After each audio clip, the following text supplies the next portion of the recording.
নমস্কার, আমার চ্যানেল তনুশ্রী রান্নাঘরে আপনাদের সকলকে স্বাগত। আজকের রেসিপি হচ্ছে এঁচোড় কষা।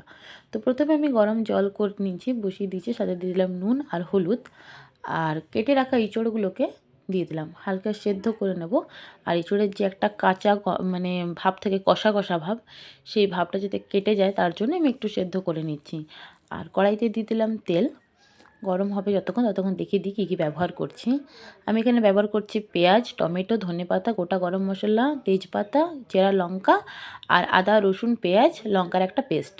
তো আলুগুলোকে ভেজে নিচ্ছি। আলুগুলোকে আগেই ডুমো ডুমো করে কেটে ধুয়ে রেখেছিলাম। এবার হালকা নুন দিয়ে এটাকে ভেজে নেব। তো দেখতেই পাচ্ছেন আলুগুলো হালকা হালকা ভাজা হয়ে গেছে, কালারও চলে এসছে। এবার আমি আলুগুলোকে তুলে নিচ্ছি, কারণ আলুগুলো খুব একটা ভাজবো না, হালকা শুধু কাঁচা ভাবটা যাওয়ার জন্য ভেজে নিয়েছি। আর দিয়ে দিলাম ওই সেদ্ধ করে রাখা কাঁঠালগুলোকে, এটাকেও হালকা ভেজে নেব। কাঁঠালটা যদি ভেজে নেওয়া হয় তাহলে টেস্টটা আরও বেশি ভালো আসে। তো যদি বানান তো চেষ্টা করবেন ভাজার, না ভাজলেও কোনো ব্যাপার নেই, বাট ভাজলে একটু টেস্টটা বেশি ভালো আসে, তাই আমি একটু ভেজে নিয়েছি। কাঁঠালটাও ভাজা হয়ে গেছে, দেখুন খুব সুন্দর একটা কালার চলে এসছে। তো এবার আমি তুলে নিচ্ছি। কালারটা কিন্তু খুব ভালোভাবে চলে এসছে, বুঝতেই পারছেন হয়তো। এরপরে এই যে কড়াই যে তেলটা আছে এর সাথেই দিয়ে দেবো একটু তেল। ওই তেলটাতেই দিয়ে দিচ্ছি আমি তেজপাতা, গোটা গরম মশলা ফোড়নে দিয়ে দিলাম। এরপরে দিয়ে দেবো আমি কিন্তু পেঁয়াজগুলোকে, যে পেঁয়াজগুলো আমি আগে থেকে কেটে রেখেছিলাম সেই পেঁয়াজগুলো দিয়ে দিচ্ছি।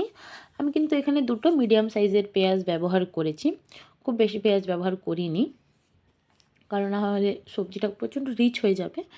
তো দুটো পেঁয়াজ ব্যবহার করছি। দেখুন পেঁয়াজগুলোকে খুব ভালোভাবে ভেজে নিচ্ছি আমি। আর দিয়ে দিয়েছি টমেটোটা দেখাতে পারিনি আমি দেওয়াটা। আর সাথে দিয়ে দিলাম আদা রসুন পেঁয়াজ লঙ্কা যে পেস্টটা বানিয়েছিলাম সেটা দিয়ে দিলাম। এটা দিয়ে এবার একটু ভেজে নেব। আর এটা একসাথে দিয়ে দিচ্ছি আমি কিন্তু কালারটা একটু ফ্লেমটা লো করে, খুব একটা ভাজিনি, তেল ছাড়া অবধি অপেক্ষাও করিনি, নয়তো নিচে লেগে যাবে। দিয়ে দিলাম হলুদ, আর দিয়ে দিচ্ছি কাশ্মীরি মির্চ, 2 চামচ হলুদ দিয়েছি, 2 চামচ কাশ্মীরি মির্চ, আর একটু লঙ্কার গুঁড়ো দিয়েছি। এটা কিন্তু খুব ঝাল তাই একটুই ব্যবহার করেছি। দিয়ে দিলাম ধনে, আর একটু গোলমরিচ গুঁড়ো, আর দিয়ে দিচ্ছি জিরে গুঁড়ো। আর এক্সট্রা কোনো মশলা আমি কিন্তু এখানে ব্যবহার করছি না এখন। ঠিক আছে, এবার দেখুন মশলাগুলো হালকা ভেজে নিচ্ছি, কালারটাও চলে এসছে। আর দিয়ে দিলাম নুন, স্বাদ অনুসার নুনটা দিয়েছি, আপনারা একটু নুনটা আন্দাজ করে দিয়ে দেবেন। সাথে একটু জল দিয়ে দিচ্ছি যাতে নিচে না লেগে যায় মশলাটা। তো একটু ভাজা হয়ে গেছে, এরপরে আমি কিন্তু দিয়ে দিচ্ছি যেটা ভেজে রেখেছিলাম আলু আর এঁচোড়টা, সেটা আমি দিয়ে দিচ্ছি। এবার এটাকে খুব ভালোভাবে আমি মাখিয়ে নেব, যাতে মশলাগুলো খুব ভালোভাবে ঢুকে যায় এঁচোড়টাতে আর আলুর সাথে। এই দেখুন কালারটাতেও বোঝা যাচ্ছে যে কী সুন্দর একটা কালার এসেছে। এবার খুব ভালোভাবে আমি এটাকে মাখিয়ে নিচ্ছি। এরপরে কিন্তু আমি এখানে একটু জল ব্যবহার করছি, আর জল দিয়ে দিলাম। দেখছেন একটু সেদ্ধ হয়ে যাবে, হালকা তো সেদ্ধ হয়েছে কাঁঠালটা। সাথে দিয়ে দিচ্ছি কস্তুরি মেথি আর চেরা লঙ্কাগুলো। এই সময়ে যদি কস্তুরি মেথি আর চেরা লঙ্কাটা দেওয়া হয় তাহলে দুটোরই ফ্লেভারটা খুব ভালো আসে ঝোলে। দেখুন ঝোলটা হয়ে গেছে, আমি কিন্তু এটা প্রেসার কুকারে দিয়ে দেবো, কারণ না হলে সেদ্ধ হবে না।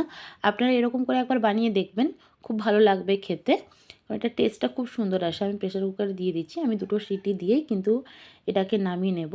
আর একটু দিয়ে দিলাম আমি মানে ভাজা মশলা, এটা আমি বাড়িতে বানিয়েছি। তো হয়ে গেছে, এবার দিয়ে দিলাম ধনেপাতা। নমস্কার, দেখা হচ্ছে অন্য কোনো একটা ভিডিওতে।